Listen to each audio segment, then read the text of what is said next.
বর্ষাকালের থমথমে এক দুপুর। আকাশটা কেমন যেন ভারী হয়ে গোমড়ে ছিল। চারদিকের গাছপালা, বাঁশঝাড় সব যেন নিঝুম। কোথাও এতটুকু পাতার শব্দও নেই। জয়নগরের কাছের এই গ্রামটায় সন্ধ্যা নামার আগেই যেন ঘুটঘুটে অন্ধকার নেমে এলো।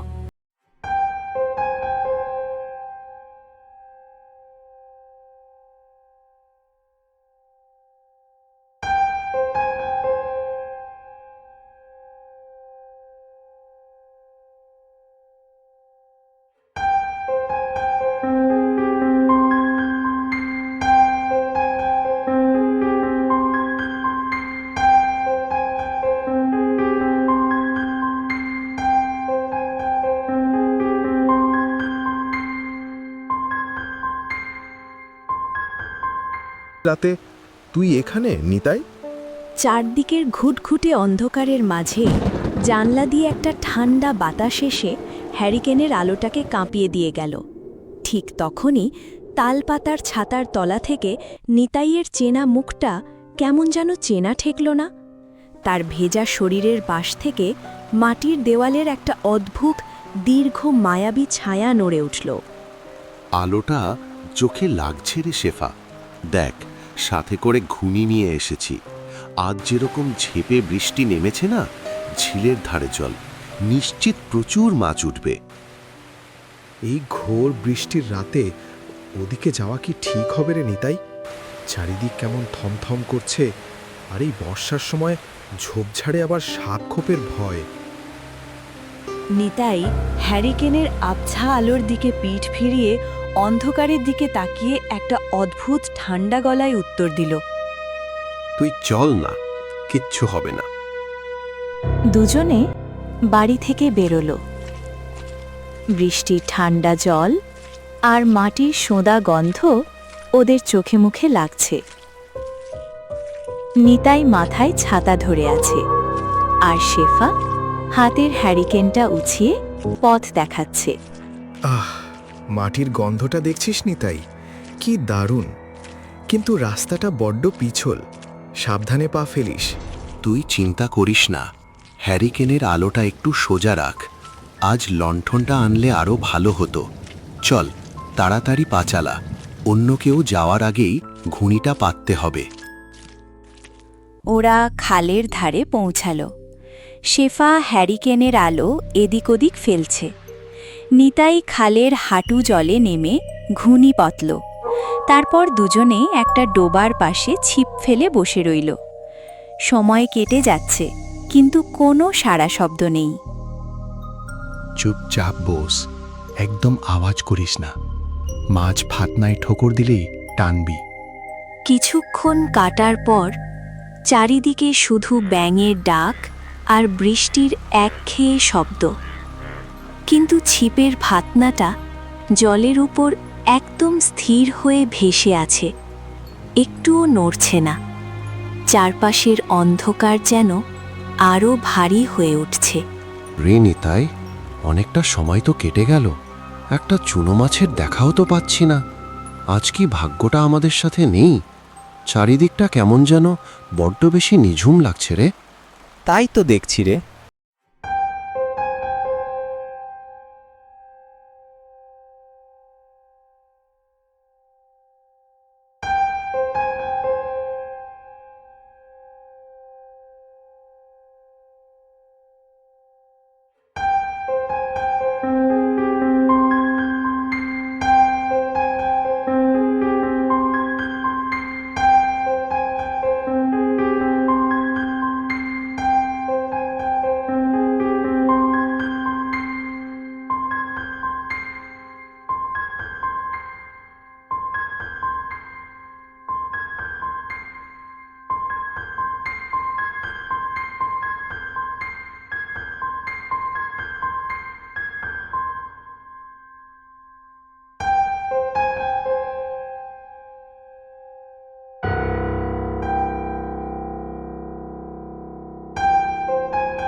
কাণ্ড!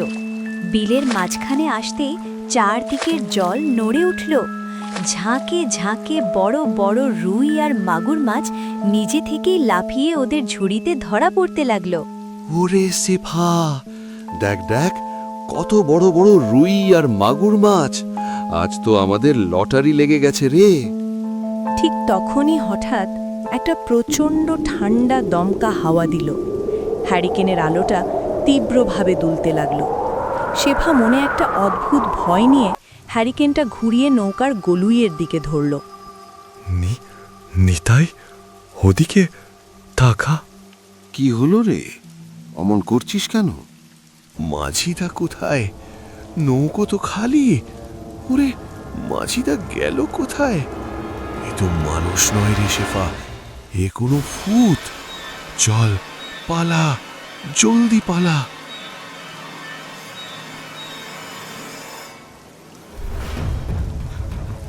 বিলের পাড় থেকে দৌড়াতে দৌড়াতে শেফা আর নিতাই গ্রামের সেই পুরনো বিশাল বটগাছটার কাছাকাছি পৌঁছালো।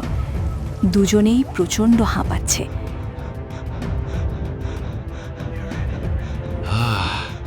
আর পারছি না রে শেফা, একটু দাঁড়াতে দে, বুকটা ফেটে যাচ্ছে। নিতাই, একটু চুপ কর তো। ওদিকে তাকা, বটগাছটার তলায় ওটা কে দাঁড়িয়ে আছে? হ্যারিকেনের আবছা আলোয় দেখা গেল এই ঝুমঝুম বৃষ্টির মধ্যে ফাঁকা রাস্তার ধারে সেই মস্ত বটগাছটার তলায় একটা মহিলা মাথায় ছাতা দিয়ে একদম নিঝুম হয়ে একা দাঁড়িয়ে আছে।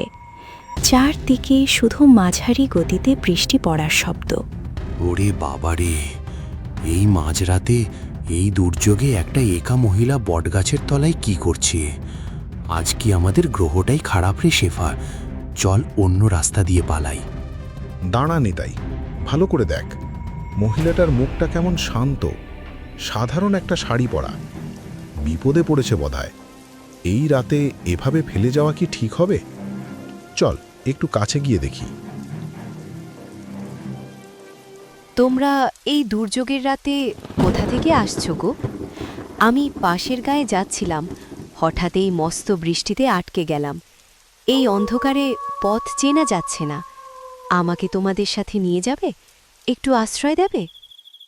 হ্যাঁ চলুন, কোনো অসুবিধা নেই। এই দুর্যোগের রাতে একা রাস্তায় দাঁড়িয়ে থাকা ঠিক হবে না। আমাদের মাটির বাড়িটা কাছেই, আপনি আমাদের সাথেই চলুন। হ্যাঁ চলুন, এই রাতে এখানে থাকা নিরাপদ নয়। মহিলাটি মিষ্টি হেসে ওদের সাথে হাঁটতে শুরু করল। শেফা আগে আগে হ্যারিকেন জেলে পথ দেখাচ্ছে, মাঝে সেই ঘোমটা পরা মহিলা, আর সবার পেছনে নিতাই। মাঝারি গতিতে বৃষ্টি পড়েই চলেছে। হাঁটতে হাঁটতে নিতাইয়ের চোখ হঠাৎ মহিলার পায়ের দিকে গেল, আর দেখেই তার বুকটা থক করে উঠল।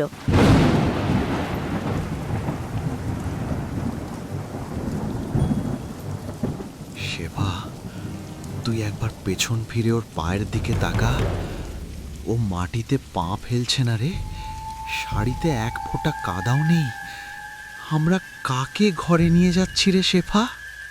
ঘুমের ঘোরে তুই ভুলভাল বকছিস। ওই মহিলাটা কি ভূত নাকি? চল, পেছনে না তাকিয়ে চল। এই তো আমরা বাড়ির কাছে চলে এসেছি।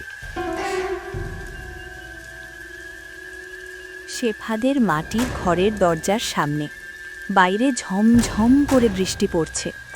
নিতাই শেফাকে সাবধানে ঘরে ঢুকে দরজা বন্ধ করে দিতে বলল, তারপর নিজে ভয়ার্ত মুখে অন্ধকারের মধ্যে নিজের বাড়ির দিকে চলে গেল। নিতাই চলে যাওয়ার পর শেফা সেই রহস্যময়ী মহিলাকে ঘরের ভেতর নিয়ে এলো।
সাথে লম্বা কালো চুলগুলো বাতাসে অদ্ভুতভাবে উড়ছে। সে ভয়ঙ্কর এক রূপ ধারণ করে মেঝেতে রাখা মাছের ঝুড়িটার উপর ঝুঁকে পড়েছে আর হাত দিয়ে কাঁচা মাছগুলো মরমর করে চিবিয়ে খাচ্ছে। মেঝেতে কাঁচা রক্ত আর মাছের আঁশ ছিটকে পড়ছে। শেফা ভয়ে এক পা পেছাতে গেল, কিন্তু ঠিক তখনই সেই ভয়ঙ্কর অবয়বটি চট করে ঘাড় ঘুরিয়ে সোজা শেফার দিকে তাকালো। ওরে বাবা রে!